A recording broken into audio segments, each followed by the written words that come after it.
So a bit ago, I took a trip to Microcenter with the goal of pretty much finding the cheapest gaming laptop that I could. The rules were that it has to have a dedicated graphics card and upgradable RAM, because without those things, it's just not something you want, at least in my opinion, because not having upgradable RAM just sucks, you know? I ended up stumbling upon this laptop right here. It costed me about $500. Also, the same laptop goes for about $600 online, usually it seems. Now, what exactly is this thing, and what can it do for such a cheap price? The model that I bought is called the Acer Nitro V15. My model has an i5 13420H, 16GB of DDR5, and an RTX 3050 6GB. And let's see what it can do for such a cheap price and if it can get the job done. In terms of I/O, it is actually pretty decent. It's got an Ethernet port, HDMI, 3 USB ports, a headphone jack, and a USB-C port as well. The keyboard and trackpad are surprisingly pleasant to use. The one downside to this laptop has to be the display. It's a 1080p 144Hz display, which sounds fine, but the brightness and overall color accuracy is pretty bad. It's fine for playing games and watching content, but it's not going to blow you away by any means.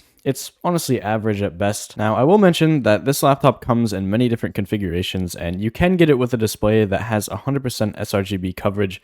However, notice how the website says up to on all of these. The one that I got has closer to 60% of the sRGB color gamut, I'm pretty sure, and 144 Hz. And also seems to go to around 200 nits of brightness instead of the 400 you can get on some of the models. Not exactly the best, but when you consider I only paid around $500 to get it in new condition, it is pretty good. Now, in terms of upgradability, it has 2 NVMe slots and the ability to upgrade the RAM as well. It's pretty much as good as it gets for a modern laptop in terms of the upgrade path. I actually added another 1TB SSD to it. In terms of the temps in-game, it's actually pretty solid, especially for a laptop. As you can see, with the GPU under maximum load with performance mode on, it was in the mid-60s-ish, and most things I tested, even leaving it on for a while and playing the same game with maximum load, it still stayed in the mid-60s. The game I used is called Drive Beyond Horizons, and it's a pretty good game, I recommend it. Also, I tested out Minecraft, of course. It runs at a couple hundred FPS on average with optimization mods on. It also works fine with most shaders at around 100 frames per second. You have no problem playing games like this on here, and it can handle more intensive games, but you definitely have to be prepared to turn the settings down. Like, games like the new Call of Duties will likely struggle to run well, so I wouldn't recommend this laptop for AAA games by any means. Oh, and let's talk about the fan speed. So when in game, they are not all that loud, especially if you set the performance mode to balanced. I noticed that there's around a 5 FPS difference between balanced and performance mode. However, at maximum speed, the fans on this laptop can get really loud, so here's a sample for you.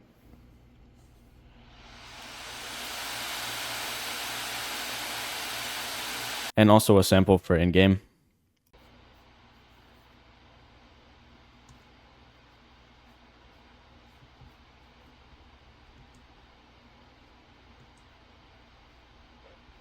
Oh, and also, obviously this thing is fine for writing documents and web browsing. It does it just fine. Just make sure that you upgrade the RAM to 16 gigabytes if you do end up buying this and your model only has 8. And yeah. I will mention that it does have a pretty weird vent placement where the hot air is basically just blowing onto the screen. However, I've watched some reviews on it and I've also tested it out myself, and it seems like this is actually okay and it's not really going to do any harm to the laptop, but it does just spew hot air onto the screen, so do with that what you will. Anyway, I did the logical thing and I plugged it into a 4K 144Hz OLED TV that literally costs 3 times as much as a laptop does. I couldn't output 144Hz without some weird stuff happening, probably limited by the HDMI cable bandwidth. The games I tested before ran at about 15 to 30 FPS, so I guess if you want to game at 4K, this laptop is definitely for you. Hey, I mean, that's kind of playable.